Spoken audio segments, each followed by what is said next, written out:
la Constitution. Pourquoi fondamentalement réviser la Constitution? Non.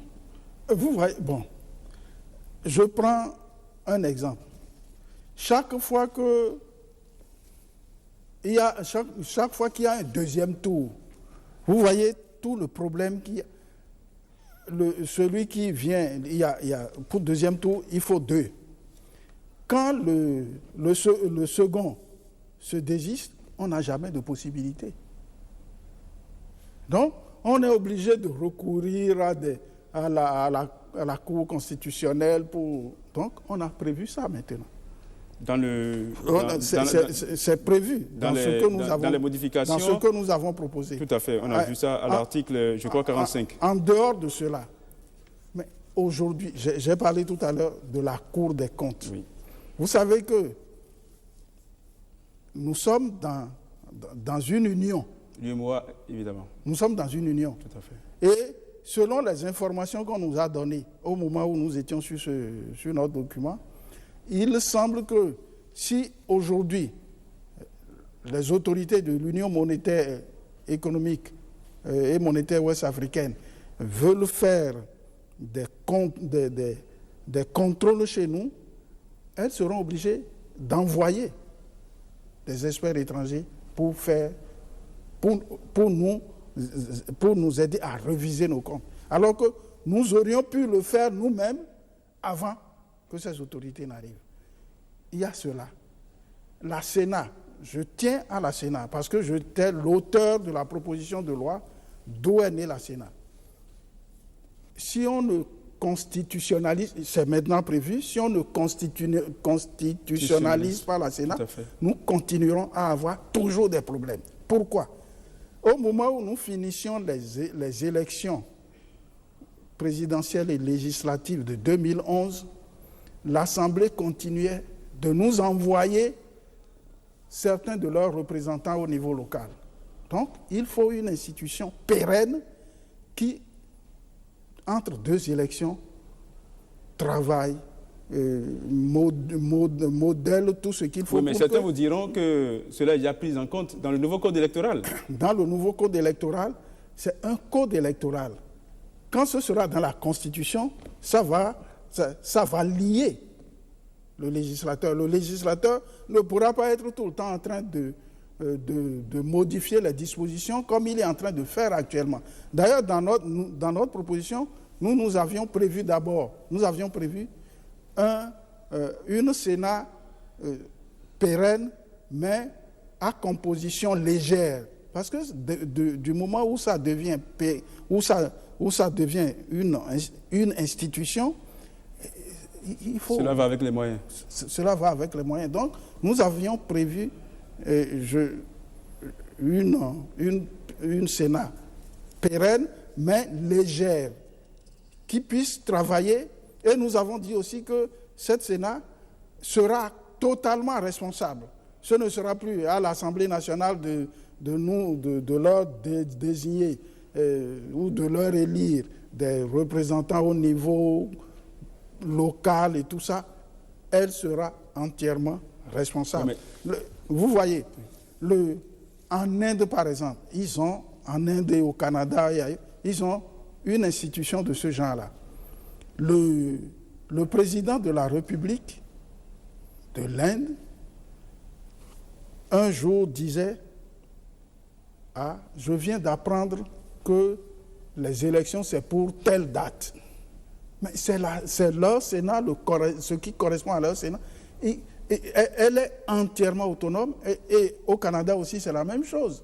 C'est une institution, on met les moyens à leur disposition, et puis les élections, elles s'en chargent. Ce n'est plus tout le temps à faire ce que nous faisons là. Oui, on attend le dernier moment pour se mettre à courir. Pour installer le Sénat. Pour installer et pour se mettre au travail.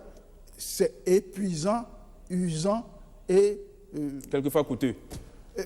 C'est toujours coûteux. Alors, si la pérennisation de la Sénat peut régler le problème du coût des élections, est-ce que ça règle le problème de la crédibilité même de nos scrutins?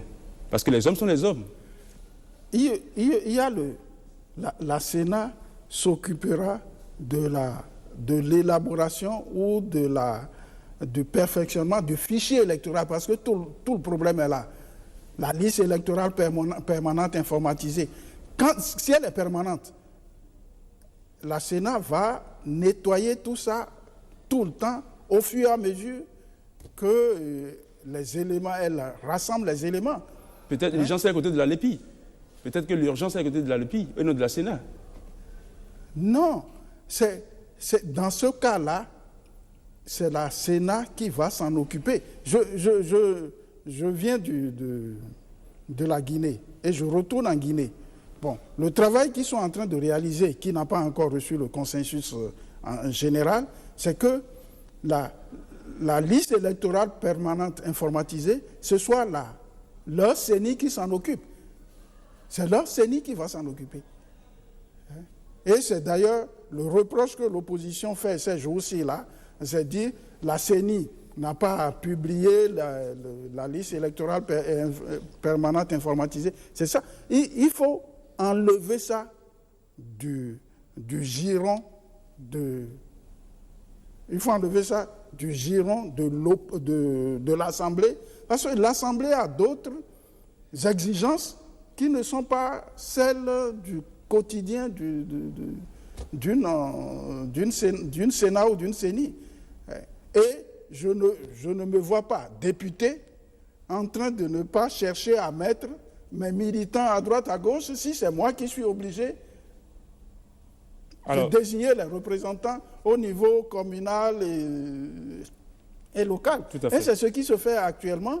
Et ça nous arrière complètement. Alors que c'est nous qui avons été les premiers dans la région ouest africaine à avoir une Sénat. Et des pays sont à 1000 lieues de nous aujourd'hui. Pourquoi? Pourquoi est-ce que c'est toujours nous qui inventons et c'est d'autres qui recueillent les fruits alors que nous restons là à nous chamailler, à nous... Une question de confiance. Oui. Autre avantage lié justement aux nouveaux tests. Bon, donc il y a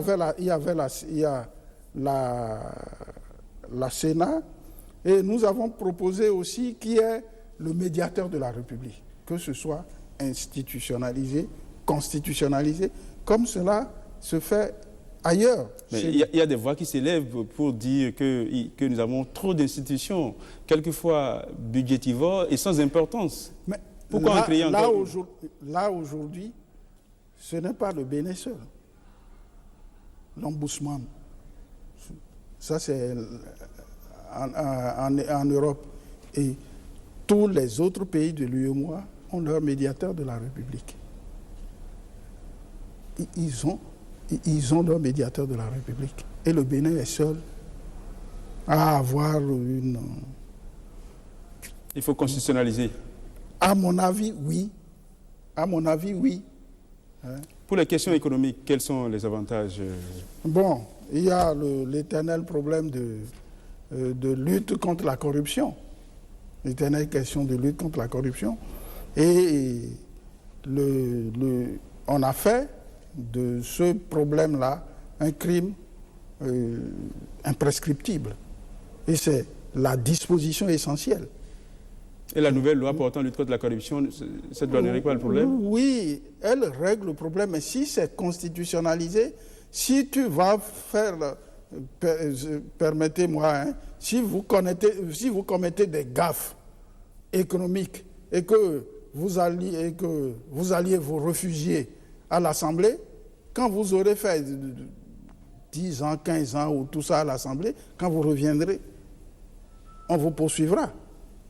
On vous poursuivra. Donc, c'est la loi est valable. Mais si c'est dans la Constitution, c'est encore mieux.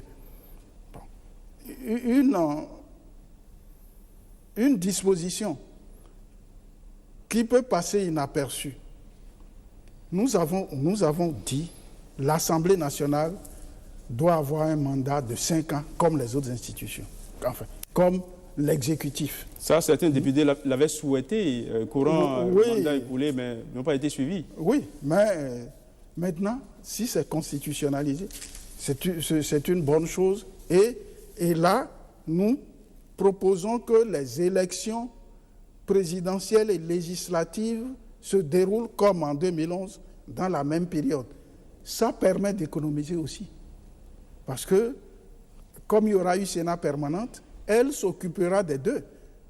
Or, actuellement, on fait les choses de telle manière que la Sénat est constituée pour les élections présidentielles, pour les élections, une est constituée pour les législatives et une est constituée pour les élections communales, municipales et locales.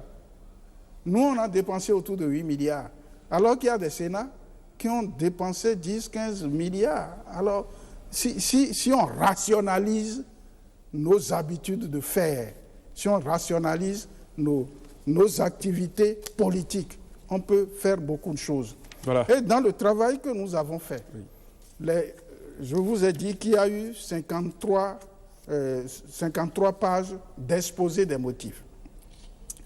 Nous avons joint à ces 53 pages d'exposé des motifs pour permettre, même si vous n'avez pas l'habitude de lire la loi, en lisant ces 53 pages, ça vous permet de comprendre ce que nous avons voulu. Et nous avons joint à ces 53 pages d'exposé des motifs la loi, la Constitution ancienne, nos propositions dans une annexe 1, dans une annexe 2. Nous avons prévu également, et dans une annexe 3, le projet ou la proposition de loi portant révision de la Constitution. Alors, donc, voilà il y a certaines propositions que vous avez faites au chef de l'État et vous n'avez pas suivi dans ces propositions. Je donne par exemple le fait que l'élection du président de la Cour suprême soit faite par les pairs, et même chose au niveau de la haute autorité de l'audiovisuel de la communication. Vous n'avez pas été suivi par le chef de l'État. Bon, et c'est ce que je vous disais tout à l'heure. L'entrepreneur qui demande de lui réaliser une maison, la maison est réalisée, l'entrepreneur est libre de tenir compte de ce que vous avez fait et de ce que, ou de ne pas en tenir compte. C'est pour cela que nous ne lui en voulons pas. Si nous-mêmes on était à sa place, on aurait peut-être fait la même chose. Et c'est à cause de cela aussi que nous tenons à ce qui est une vulgarisation, une sensibilisation, une popularisation de ce document, parce que nous aurons la réaction des gens, des populations, des citoyens sur ce qui a été dit et fait, et ça permettra de corriger ce que le chef de l'État même a envoyé. Parce que tout ce qui est là, dans ce que le chef de l'État a envoyé à l'Assemblée nationale, certaines dispositions peuvent être acceptées par les populations, d'autres peuvent ne pas l'être. Et je ne vois pas le chef de l'État qui nous bouscule pour que nous popularisions notre document. Je ne le vois pas si objectivement les populations disent « je ne veux pas de ça », je ne vois même pas l'Assemblée nationale, ni le président de la République, je ne les vois pas en train de s'y opposer. Donc, moi, ça ne nous a pas du tout choqué. Ce que nous demandons plutôt au gouvernement, c'est de nous aider, c'est d'aider la commission recomposée, parce que certains sont déjà à d'autres activités, envoyés sur d'autres fronts, c'est de nous aider à populariser ce document, à vulgariser ce document. Et ça permettra d'éviter les suspicions, les soupçons, les ceci, les cela. Ça ne finira jamais, les suspicions. La méfiance ne finira jamais. Mais au moins, on saura que le petit peuple de votre village a été informé dans sa langue des dispositions essentielles de ce qui a été proposé. Alors, sur la base des explications que vous avez données jusque-là, il est difficile de vous imaginer contre une révision. C'est-à-dire, en tant que citoyen, vous êtes pour la révision de la Constitution. Je ne peux pas dire que je suis contre la révision. Si je dis que je suis contre la révision, c'est que je ne suis pas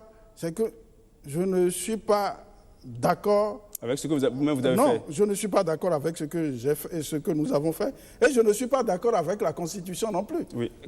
Parce que la Constitution a prévu qu'il puisse y avoir une révision. Si je dis que je suis contre la révision, c'est que je ne suis pas... Je suis anti-constitution. Et je ne peux pas être Voilà, anticonstitution. vous n'êtes pas anti-constitution, mais l'opportunité, la question d'opportunité. Est-ce qu'il fallait le faire avant? Ou bien on a mis du temps avant de le lancer maintenant? Il semble que la commission Aranzo ait été constituée dans les années 2008. Ce n'est donc pas maintenant. Ce n'est donc pas maintenant. Et même, je vais vous raconter une affaire. Allez-y. Vers la fin du mandat du président Kérékou, certains avaient voulu déjà réviser la Constitution. Kérékou ne disait rien.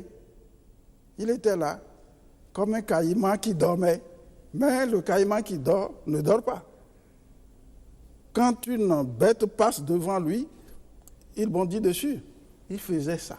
Il ne disait rien à personne, comme si ça ne l'intéressait pas. Mais maintenant, il y a une proposition ou projet de révision. Celui qui est là se bat pour qu'il y ait révision. On dit, il veut rester. L'autre, qui ne disait rien, on dit, ne touche pas à ma constitution, que c'est parce qu'il voulait rester qu'il ne disait rien et qu'il envoyait ses sbires défendre la chose. Donc, que du temps de Kérékou, on ait dit cela pour quelqu'un qui ne disait rien. Que celui-ci, qui dit quelque chose, on dit, il veut rester. Kérékou, on disait, même s'il ne dit rien, il veut rester. Celui-ci, on dit, s'il se bat comme ça, c'est qu'il veut rester. Alors, qu'est-ce qu'il faut penser de cela? Qu'on le veuille ou non, aujourd'hui ou demain ou après-demain, la Constitution sera révisée. Alors, mais que ce soit avec vous, quand vous serez président de la République, ce n'est plus mon cas, j'ai plus de 70 ans, que ce soit vous, demain, si la Constitution n'est pas révisée aujourd'hui, je vous dis, une Constitution n'est pas une Bible, ce n'est pas la Torah, ce n'est pas la Bible, ce n'est pas le Coran. Donc, elle sera révisée. Aujourd'hui, demain ou après-demain, elle le sera. Alors, M. Nyonofon, que dites-vous alors à vous, parce que vous êtes magistrat de formation, le syndicat, l'UNAMAB, c'est l'Union nationale des magistrats du Bénin, a sorti donc un communiqué pour s'opposer à cette révision-là. J'attendais de vous une solidarité de corps, ne serait-ce que sur cette émission. La solidarité de corps... Elle n'aura pas lieu ici. La solidarité de corps, je ne suis même pas sûr que tous ceux-là, magistrats, qui sont encore en activité, expriment cette solidarité de corps-là. Et si vous voyez, dans leurs documents, ils ont formulé des dispositions qu'ils auraient bien voulu voir dans la Constitution. Donc, on ne peut pas dire qu'ils sont farouchement contre la Constitution. S'ils disent qu'il faut que le président de la Cour suprême soit l'un des leurs, et ils ont formulé un certain nombre de dispositions qu'ils aimeraient voir dans la Constitution. Alors, il y a quelque chose qui ne va pas.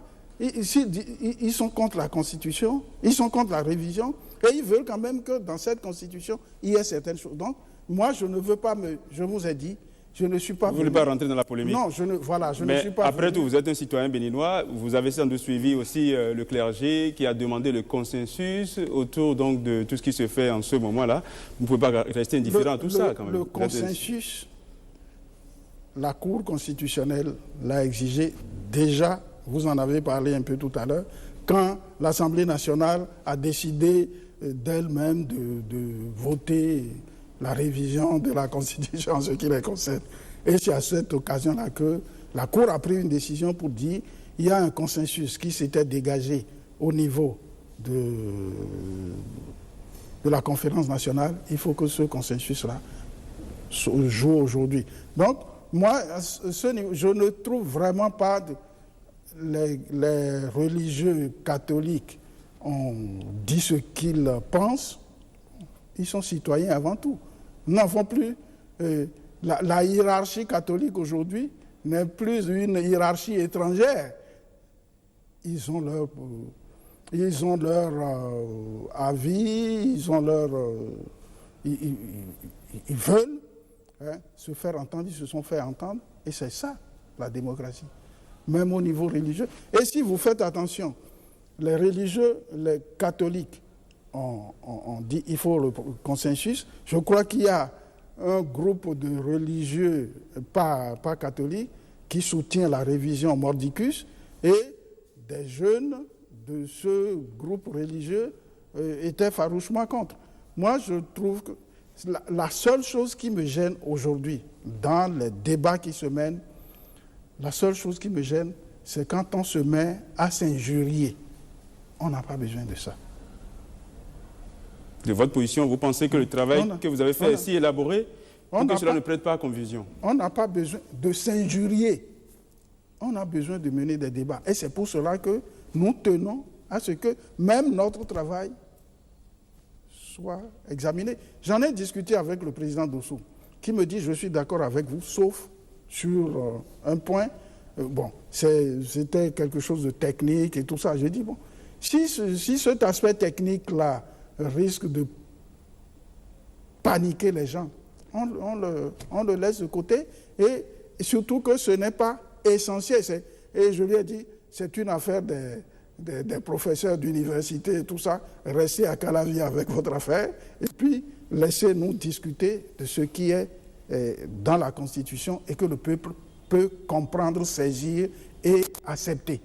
Monsieur Niononfou, pour finir, quel est donc ce que vous avez fait de plus que la Commission à Anzo Glélé par rapport à la révision de la Constitution? Dire ce que nous avons fait de plus. Nous avions eu une équipe de jeunes constitutionnalistes. Madame Niamou, M. Salami, M. Joël Aïva. Ceux de l'ancienne commission étaient moins jeunes. Ils étaient moins jeunes. Ils ne sont pas les dinosaures de l'université, mais ils étaient moins jeunes. Et ils nous ont apporté leur éclairage sur un certain nombre de documents. Je vous ai parlé tout à l'heure de cet aspect universitaire-là. C'est eux qui l'ont apporté. Et nous nous sommes dit, ah, ça va intéresser les universitaires. Ils vont en discuter et ils vont nous permettre de voir clair là-dedans. Et donc, tous autant qu'ils se reconnaissent dans ce document-là, projet de révision. Bon, depuis que ce document est sorti, je suis allé à l'extérieur. Parce que vous ne l'avez pas encore lu? Je l'ai eu hier. Je l'ai lu dans la presse. Et on m'a dit que ce que la presse avait donné en premier lieu, que ce n'était pas ça. Donc, c'est seulement hier, ou bien ce matin, c'est hier que j'ai eu cela. Donc, je ne l'ai pas terminé. Mais même, et je continue de vous dire, ce document peut ne pas être, peut être quelque chose de conçu par le gouvernement sur la base du travail. Sur le chef de l'État peut apporter d'autres modifications. Sur la base du travail fait par la commission Hanzo et par notre commission, ils peuvent faire la synthèse de tout cela. Et pourquoi voulez-vous que je vous dise que ce document est mauvais? Une constitution n'est pas figée, n'est pas fagotée. Donc, et justement, c'est à cause de cela qu'il faut nécessairement une diffusion des documents qui susciter le débat. Des débats citoyens, des débats de civilité. Des débats de civilité. Donc, je suis pour la révision de la Constitution, mais dans des débats sereins, de gens de bonne composition, de gens qui ne s'injurient pas, des gens qui ne disent pas des faussetés essentielles sur ce que d'autres n'ont pas dit. On a bien compris. Monsieur Niononfou, merci. Je vous remercie aussi, Monsieur Renaud Akapo. Voilà.